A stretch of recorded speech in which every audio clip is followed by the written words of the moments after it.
In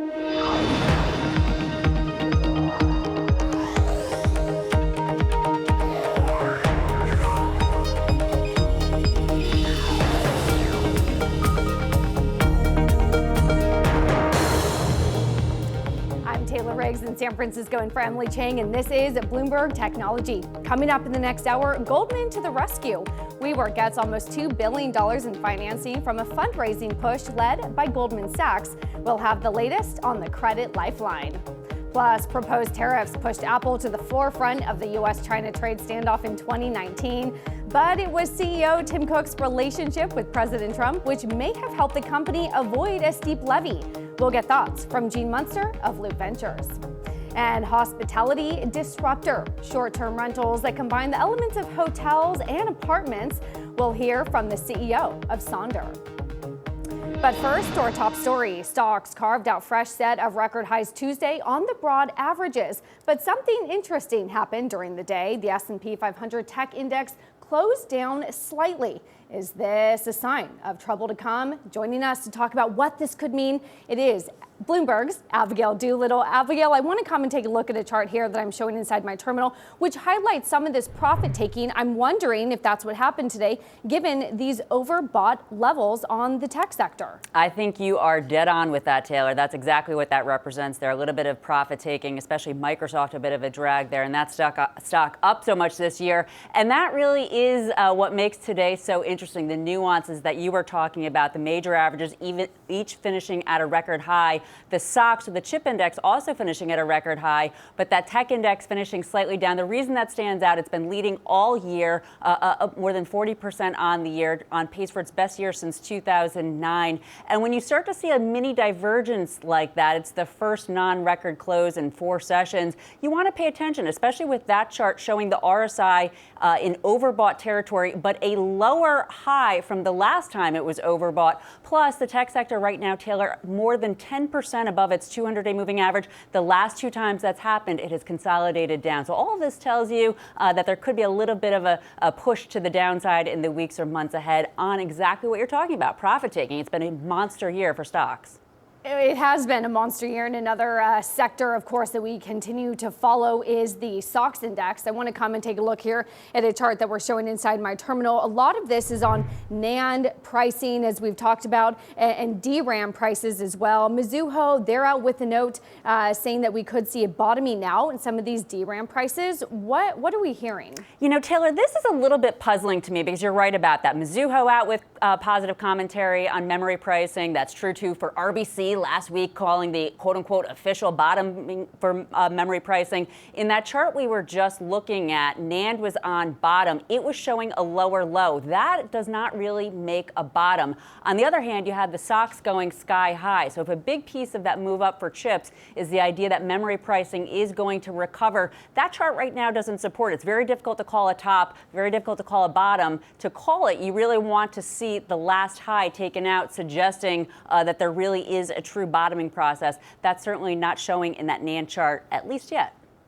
And I want to fold that over into a stock-specific company that we're continuing to look at both today and tomorrow, which is Micron. As you know, has also been tracking both NAND and DRAM prices. And if you come and take a look at this chart, you've seen Micron continue to jump higher, getting another upgrade this morning as well from Wedbush ahead of earnings tomorrow. What do you make? That's another extraordinary chart right there, Taylor, because take a look at that divergence again with NAND, that lower low. Now, NAND is interesting because it's the memory, it is the processing memory. It's used more so by iPhones. DRAM typically leads. That's the memory that's used more so for storage in servers. But the DRAM chart doesn't look all that different from that NAND chart. So it looks like unless these analysts know something that's going to cause that pricing to go well higher, that maybe they're getting ahead of themselves. It does look like a bottom could be setting up, but one that might happen in the second half of 2020. Meantime, you have some of these stocks up, 70, 80, 90, 100% on the year.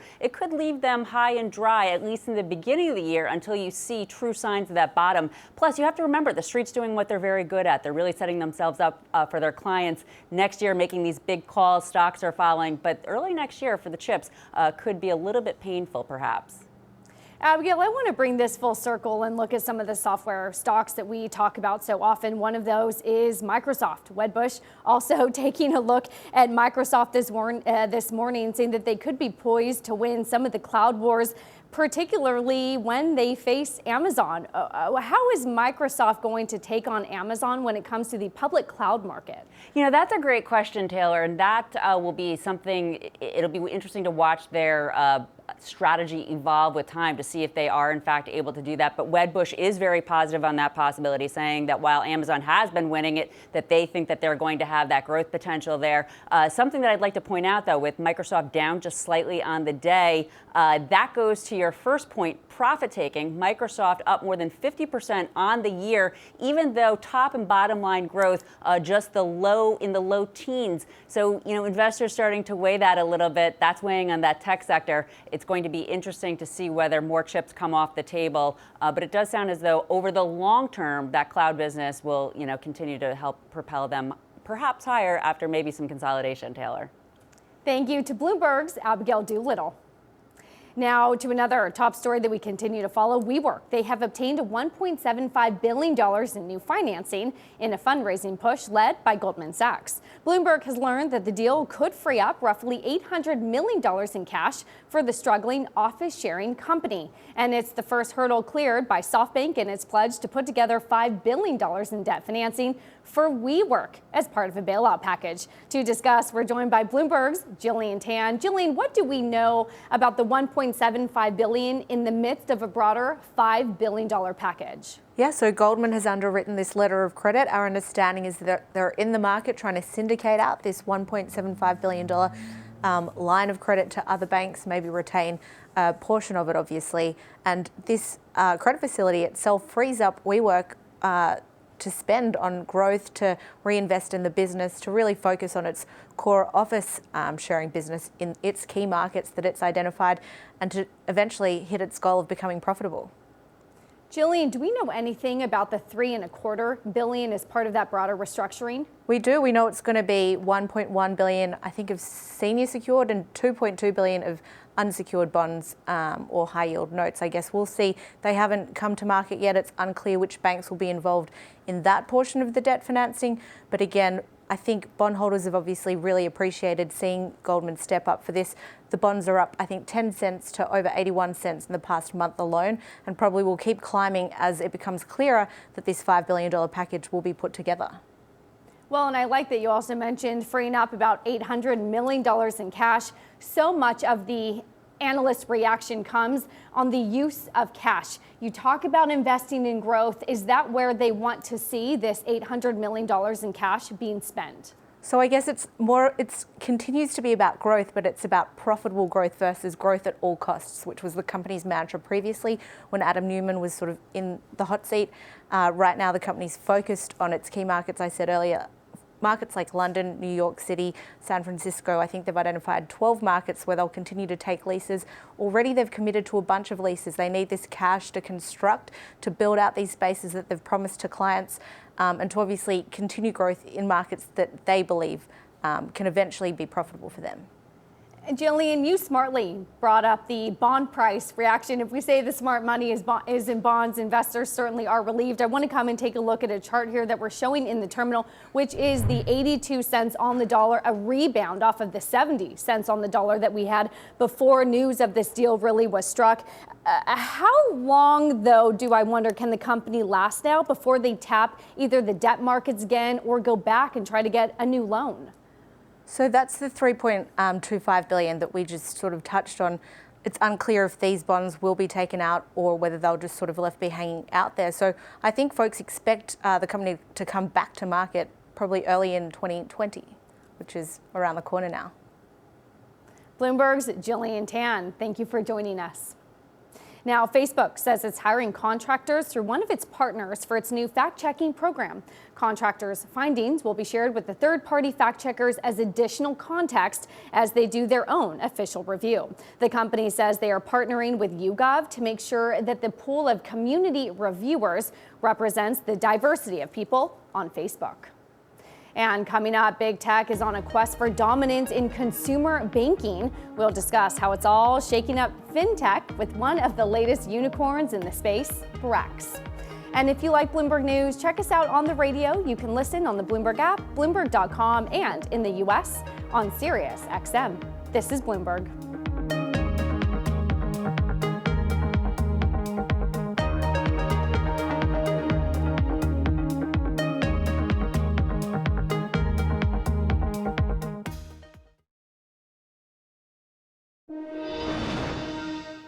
Apple Wallet, Uber Money, Google checking accounts. It seems like everywhere you look, big tech is getting into the financial services game. So what's that trend doing to fintech? Enrique Dubagras is here to answer. He is the CEO of Brax. The company minted itself a unicorn this past summer with a valuation of $2.6 billion. Enrique, welcome to the program. And I wonder, as you sort of take a look forward, given how big competition is, how competitive this space is, where do you see the next sectors in terms of the biggest opportunities? Thank you. Thank you so much for having me. So I believe that there's a clear distinction between distribution and actual innovation in financial services. I think a lot of the big tech companies, what they're doing is just creating new distribution channels for existing products. So for example, Amazon's credit card is issued by JP Morgan and American Express. And, I truly believe that if there's no technology development in the back end, it won't change much. I think a lot of the opportunity are for both fintech firms and non-fintech firms that actually rebuild the technology behind it and don't use the technologies built by the bank. So as you talk about that and some of the partnerships, I noticed that you have a partnership with MasterCard. What are you hoping to bring them and what are they bringing you in terms of that technological innovation? I think it's an exchange of knowledge. They, been working with banks in a global market and, have accumulated a lot of knowledge and expertise over the years. And we bringing the side of technology and innovation from Silicon Valley, it's a very solid partnership because we can learn of them, they can learn of us. And also, we get to use their, big distribution network. So Brax card works in anywhere that MasterCard works. And how are you hoping to differentiate yourself? You've talked a lot and, we talked a lot about Uber Money, for example. With your technology, what else are you hoping to use to try to make sure that you stand out in what is a very crowded field? So the first thing we do is we focus on businesses instead of consumers. A lot of the focus has been on building, financial services for consumers. Brax is fully for businesses. Number two is we rebuild the entire system from scratch. So we don't use any kind of legacy software provided by the banks like most of these other companies. We basically rebuilt everything from scratch, and that allows us to create functionality that didn't exist before. So for example, not requiring any kind of personal guarantee on business cards or having extremely simple expense management on your card. How are you expanding outside the traditional fintech world? I'm thinking into e-commerce or life sciences businesses. Are you increasingly taking on more clients from those new sectors? So we basically are of the view that, you can't pull businesses together into one thing. Like a startup and an e-commerce company and a hotel and life sciences and restaurants, they're all completely different businesses. And in the future, a lot of the products will be catered to these verticals instead of being generic to SMBs, right? The same way in the consumer world, there are new fintechs focused on millennials and the affluent and the underbanked. We think in business it will start being focused on the verticals, so restaurants, startups, e-commerce, life sciences, etc. I wonder, we've been showing your valuation, getting a newly $2.6 billion valuation over the summer. I ask a lot of the unicorns that come in here if it's helpful or hurtful, given the extra scrutiny that comes with now being valued at more than $1 billion. I think, for us, as a financial services company, is definitely more on the helpful side. Brax is a fairly capital-intensive business because we're lending money. In order to lend money, we need money. So in order to establish credibility with our customers, with our banking partners and our stakeholders, the valuation definitely helps. But more than that, being able to raise a large amount of money is what is enabling us to actually go and disrupt this sector of financial services, which is full of very big and established banks. It's really hard to do that without the money. Is it easier then to go public rather than staying private if you're taking on those big, large established banks? I think, being public is a part of a company's life. It needs to be the right state of maturity. Even though Brax, we were valued at $2.6 billion, we're quite a young company. We were founded in March 2017, so, roughly 2.5 years ago. We will get to our stage of going public, but we're still very young in our development. Well, and given that you've talked a lot about, instead of these horizontals, doing more verticals, what is the appropriate strategy outside an IPO? Could it be looking at being bought out and being folded up into one of the verticals that you just mentioned? So we definitely want to stay independent. And I think that, because of the success of other startups, there's a lot of money in the private markets, right? So we've been able to raise over $300 million on the private markets. And that's been, a lot compared to what a company was able to 10 years ago or 20 years ago. For sure now you can stay longer private and still raise a lot of money, but we for sure want to stay independent. Where do you go next in 2020? The focus for 2020 is making our second product, Brax Cash, work, which is basically a bank account replacement. We're a cash management account, so companies can do wires and ACH and earn yield on their money. Always a pleasure. Thank you to Brax CEO Enrique Dubagras. Thank you. And coming up, making money while you shop. A Japanese e-commerce site wants to help you do just that. We'll hear from the company's president. That's next. And Bloomberg Technology is live streaming on Twitter. Check us out at Technology. Be sure to follow our global breaking news network at Quick Take on Twitter. This is Bloomberg.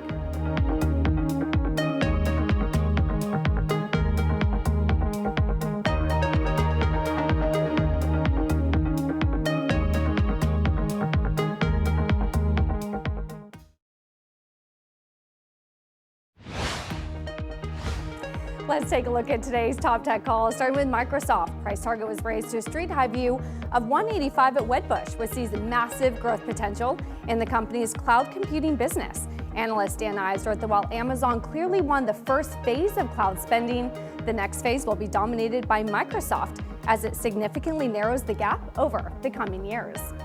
Synaptics was downgraded to a sell from neutral at Rosenblatt Securities, which expects the company's revenue to significantly decline next year. The analyst sees the company losing market share in China as Huawei will try to support non-US suppliers. Even if Synaptics were to gain market share at Apple, it would not be enough to offset the declines in other businesses, the analyst wrote. And Guggenheim analyst Ken Wong assumed coverage of Zendesk with a buy rating and a $90 price target. The analyst sees Zendesk being well positioned to capitalize on the digitization of small and medium-sized businesses. He thinks the company's effort to move up market can drive sustainable growth in the medium term. And those were a look at the top tech calls. Now, it is the final stretch of holiday shopping season, and e-commerce platform Rakuten is confident it can attract customers with the best deals and a cashback program. But how does the Japanese online retail company make money? Rakuten President Kristen Gohl speaks to Bloomberg's Alex Steele in an exclusive interview about their business model. The holiday shopping season is really interesting this year, particularly because we have one less week between Black Friday and Christmas this year. So what we're seeing is unprecedented deals at a massive amount of retailers. I think you're definitely seeing marketplaces pop up in a big way. Their deals are aggressive, but also an interesting trend is in the direct-to-consumer world. We have a lot of retailers like Rothy's and Chewy and all of these smaller players that are increasingly taking a place in the retail stage this year. So where are they shopping? Is it going to be e-commerce? Is it going to be retail stores? And what areas are seeing the biggest uptick? In terms of where people are shopping right now, we obviously saw a lot of really aggressive e-commerce shopping, particularly centered around Cyber Monday this year. Cyber Monday was definitely the day, even more than Black Friday, that everyone came out to play. I think with the consolidated time between Black Friday, Cyber Monday, and Christmas this year, it's going to change the patterns of consumer spending a little bit. We saw a big pop around Cyber Monday. There was a little bit of a lull while people kind of got ready for the Christmas holiday season. And actually this week, it's getting really, really aggressive again. This is one of the last days for people to shop online before Christmas, when things get shipped to them before Christmas. So what we'll see this week is a gradual shift towards things like buy online, pick up in store, and more in-store shopping, or towards retailers like Amazon or Verishop that offer one-day shipping overnight. We do a few things that are attractive for consumers. The first is that we pay cash back on transactions at 3,500 plus stores, which in its own right is attractive. The second thing is that we have all of the stores that consumers want to shop at. We really have a broad spectrum of stores in the retail industry. Everyone's very well represented. The third thing is that we amalgamate all of the deals from all of the retailers. We allow people to stack cash back on top of retailers' deals that already exist. So if they have a coupon code or if they have a sale going on, people can stack cash back on top of that coupon code and sale, and then use a rewards credit card on top of that, and the deal stacking there gets really aggressive. So a lot of value-seeking customers and people looking for the best deal. So Kristen, how do you then make money? Because the cash back is is definitely a real thing. Somewhere you can make like one for one, right? So how do you then, what's the business model? So we have about 13 million members. It's a very large audience of people. Companies pay us to send traffic to them. So they pay a commission on each of the transactions that our customers make, and then we share that commission with our customers.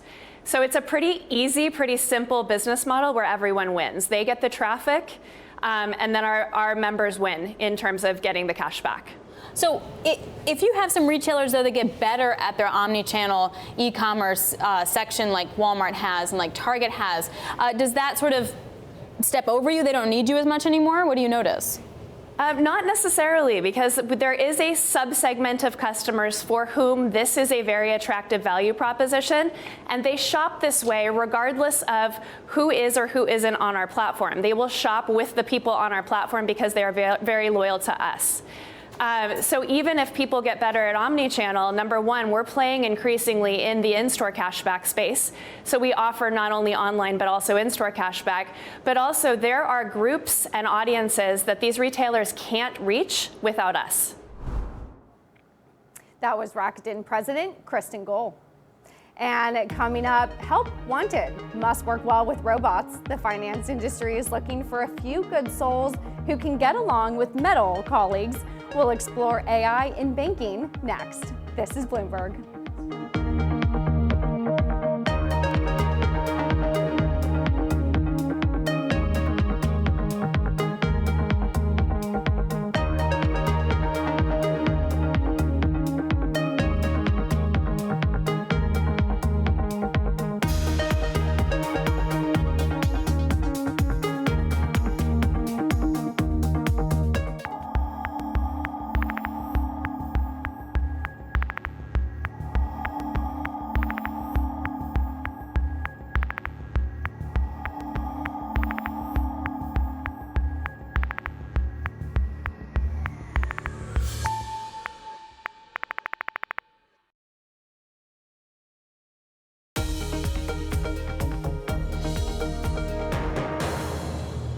This is Bloomberg Technology Global Link, where we join Bloomberg Daybreak Australia to bring you the latest in global tech news. I'm Taylor Riggs in San Francisco with Sherry Ann in New York and Paul Allen in Sydney. Let's take a look at those top global tech stories of the day. Paul?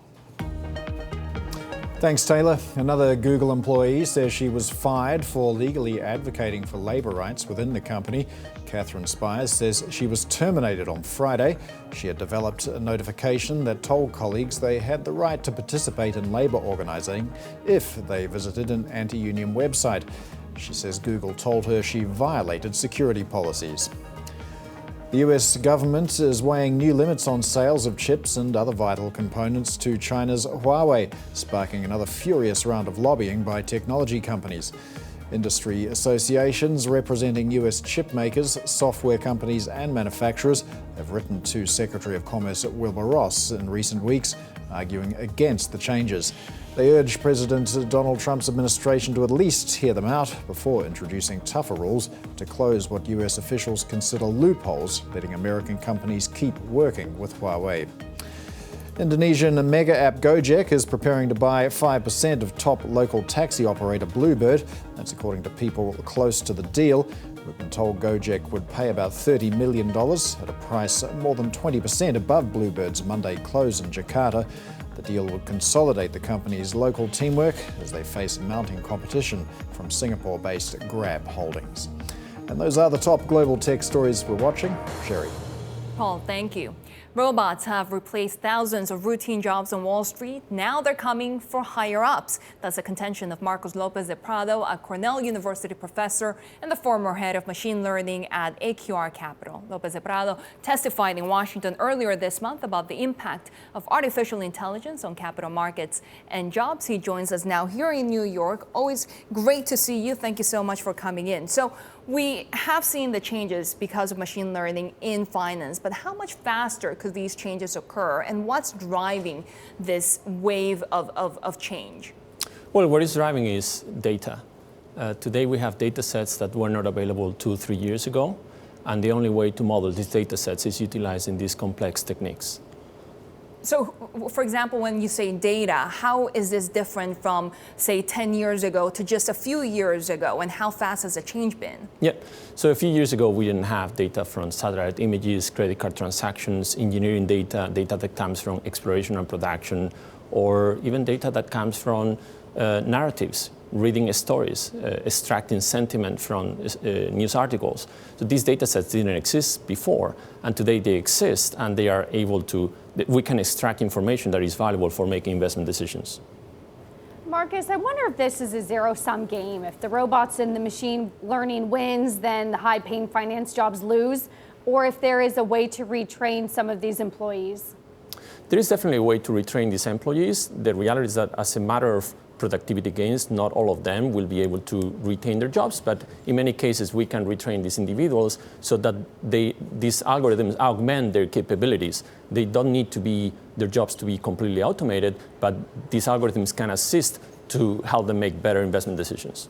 And how vulnerable is the finance industry to, say, crowdsourcing, to engineers in other fields? And what could it do, say, to the hedge fund industry, for example? That's right. So Tournament is a particular case where we can crowdsource the forecasting of prices on all sorts of asset classes to the data science community. This is a job that so far has been done by a very narrow set of individuals within hedge funds, but now you can turn this information to the entire data set community. People working at NASA, at national labs, working at pharmaceutical companies, and they can use their expertise to forecast these returns and turn these decisions into investment products.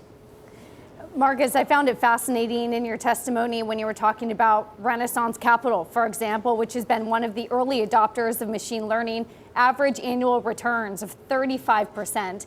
How far off are we from this becoming a crowded trade where everyone uses this, that those outsized returns are no longer outsized? It is still a small percentage of the total AUM, the total assets under management. So when you think of the tens of trillions of dollars that are being invested today using discretionary decision-making processes or even quantitative decision processes that are not based on machine learning, this is still, there is a lot of room for deploying these algorithms, and this is not a crowded trade by any means. And of course, we're seeing investments not only on skilled individuals, but also on students, right? You have to train these students to actually go and work with the data and the algorithms.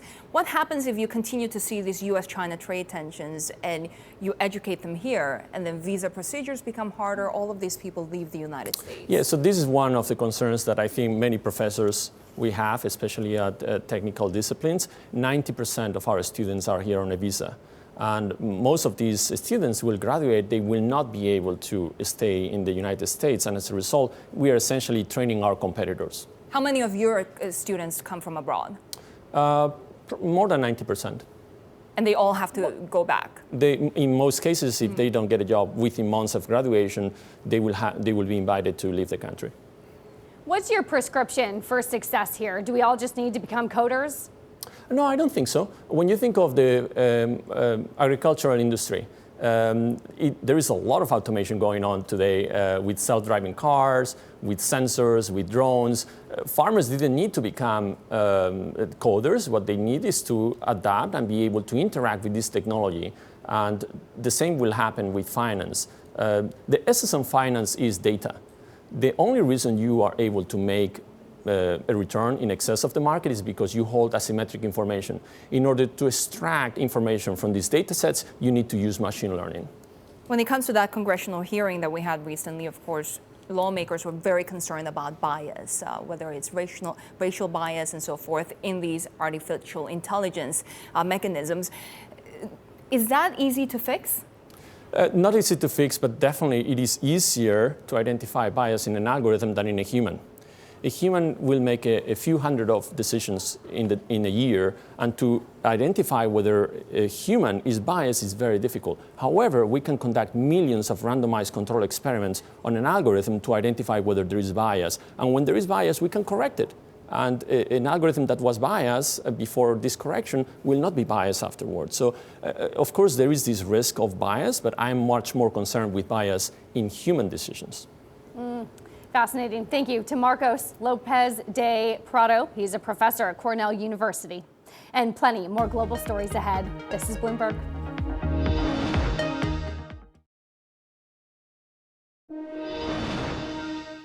This week, we are turning back time to the beginning of 2019 and breaking down the biggest tech companies, trends, and stories. Today, we're focusing on Apple. It was the shocked Apple system that sent investors scrambling. In a January letter to shareholders, Tim Cook cut the company's forecast. Quote, "We did not foresee the magnitude of the economic deceleration, particularly in Greater China."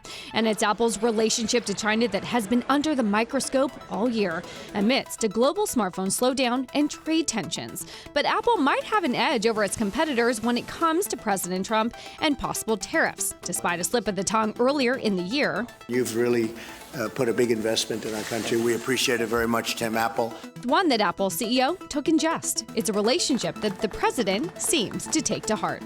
Others go out and hire very expensive consultants, and Tim Cook calls Donald Trump directly. And that may be paying off for Apple in the long term when it comes to staying in Washington's good graces, like in November when Trump toured Apple's Texas plant after the iPhone maker moved production of its Mac Pros from China. We made a great trade deal with South Korea, but we have to treat Apple on a somewhat similar basis as we treat Samsung. Now Apple just has to see if this relationship does indeed bear fruit. Taylor Riggs, Bloomberg News, San Francisco. To further discuss Apple's performance in 2019, we are joined by New Street Research's Pierre Ferragu. Also with us, Gene Munster of Loop Ventures. Pierre, let me start with you. Where are we in terms of iPhone sales? We know it makes up about half of the company's total revenue. Some analysts say iPhone sales are great. Rosenblatt, though, this morning saying iPhone sales down 30% year over year in November. Where are we in terms of iPhone sales? Yes, let me maybe, Taylor, take you back to the beginning of last year when iPhone sales came down very significantly. And that was kind of the result of a very strong iPhone 10 cycle in 2018. And in 2018, the strong iPhone 10 cycle hidden the fact that iPhone users are still around. They still love their phone, but the first-hand buyers is a group, is a population that is not growing much anymore. And because iPhones are getting more and more expensive, they stick to their phone longer and longer. So that created a very depleted level of demand for the iPhones in 2018, in 2019. And towards the end of 2019 today, what we had is actually a fairly successful product cycle. That's the reason why you hear so much conflicting feedback from the market and the value chain. On one hand, there are very obvious indications that the iPhone 11 was very well received. People loved it. And at the same time, you still see in the market an element of weakness. The fact that you've had 170 million iPhone 10 sold in 2017 and 18, in 2018 and 2019. And that's a lot of phones that are fairly new, and people who have them in hand are kind of relaxed with the idea of sticking to them a bit longer than they were in the past. Gene, let me bring you in. Do you agree that it has been a relatively successful upgrade cycle for Apple? Yeah, relative to where we started the year, just to kind of put some parameters on us, iPhone started the year at, call it down about 20%, 16, 20%. And then now it's probably going to be down a couple percent or a flat unit growth. Again, they don't break these out, but you can back into it for the December quarter. And so success in the context, absolutely, from where we came from. But I think the franchise still has significant upside in terms of expanding where they're at based on over the next few years. I realize that's an out of consensus view. Not that iPhone is going to have 25% global market share, but I think that they can, over this next 3-year cycle around 5G, can inch up some of their market share. Gene, how much of that global market share is highly dependent on China and, frankly, beating out Huawei over there? A lot of it is. So China is 17% of overall revenue. Mainland China is probably 14%. If you look at total units globally sold smartphones, it's probably kind of in that 15 to 20% range. And so Apple currently under indexes in China because it is an expensive product. I think that what has really stood out over the last 9 months for me relative to China and Apple isn't the fact that we've gotten to some sort of an agreement on the trade, but rather how the Chinese government, which is an important part about the Chinese consumer, how they think about Apple, how that Chinese government has treated Apple. And specifically as we watch social media over in China, and we've always been surprised, which is of course curated by the government, we've always been surprised that through this period, the Chinese government has been neutral to supportive of Apple. So when we think about the opportunity around China, whether it's 5G or the current iPhone cycle, we think that Apple is unique in that it's one of the few tech companies that actually has a play, which is probably going to be China, one of the still best growth stories globally over the next several years. Pierre, what are your thoughts on Apple and making gains in China, staving off Huawei, and any sense of nationalism over there in China? Well, Taylor, I think it's difficult to say.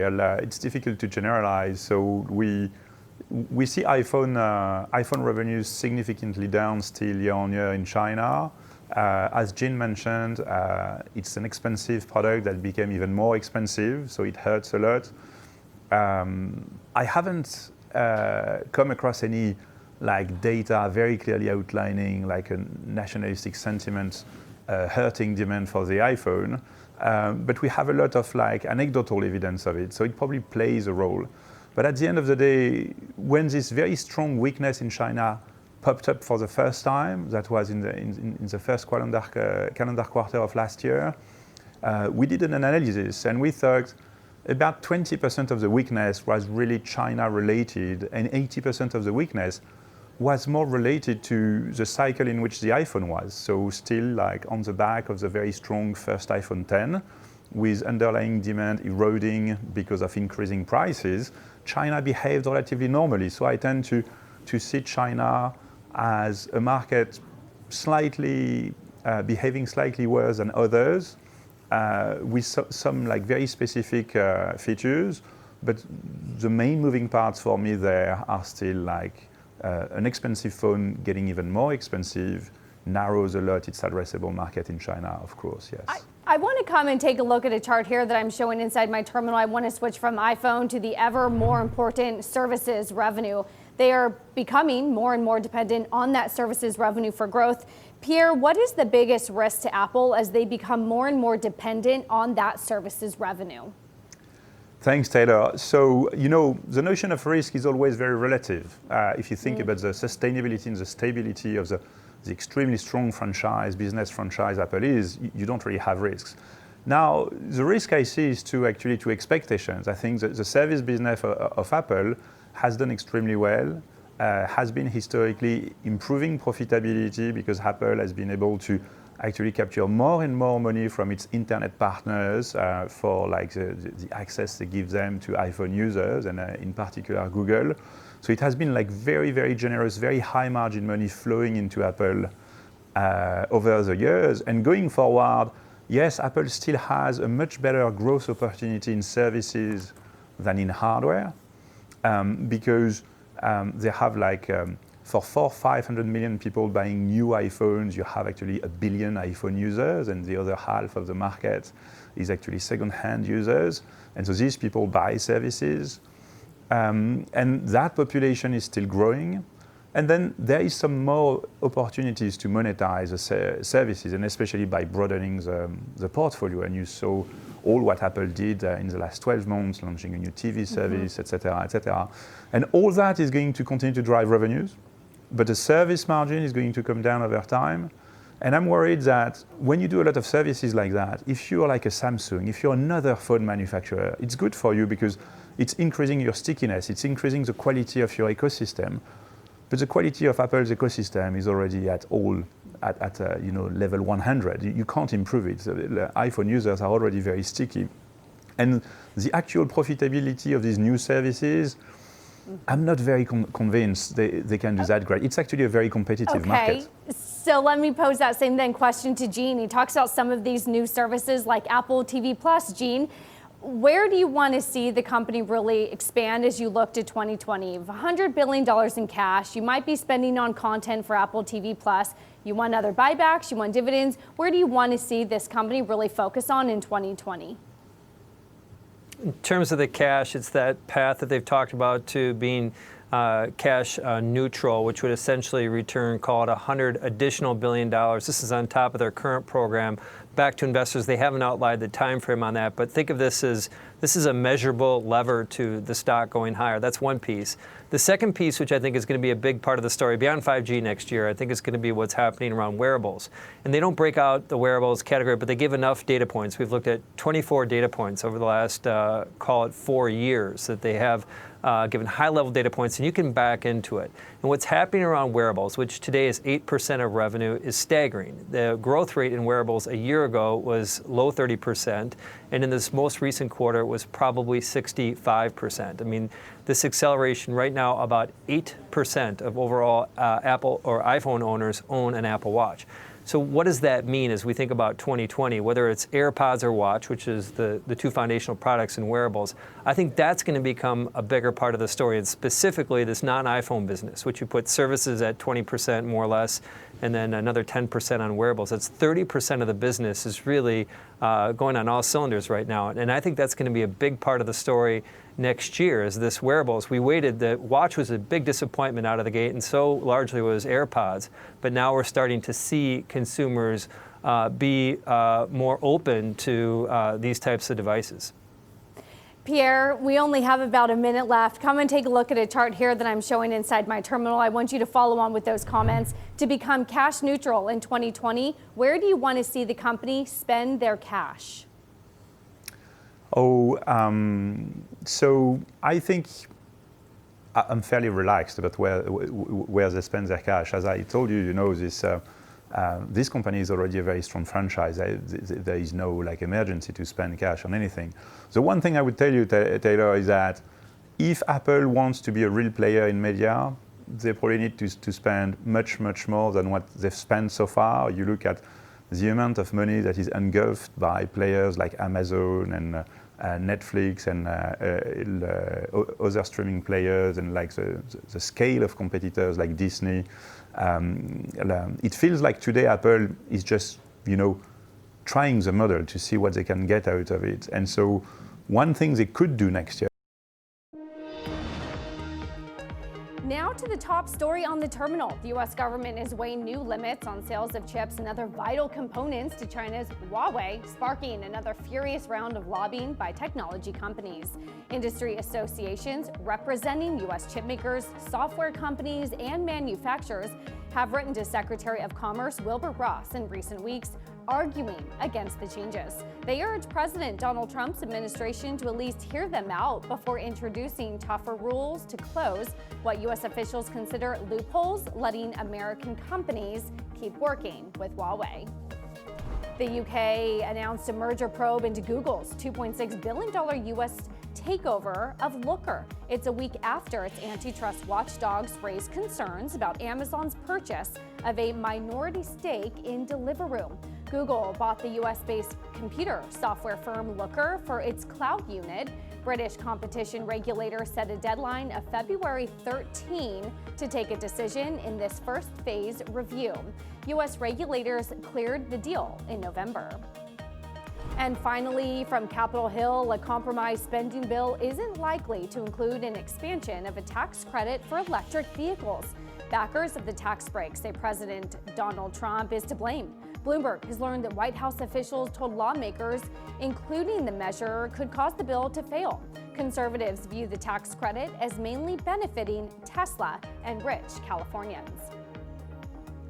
And that does it for this edition of Bloomberg Technology, and Bloomberg Technology is live streaming on Twitter. Check us out at Technology and be sure to follow our global breaking news network at Quick Take on Twitter. This is Bloomberg.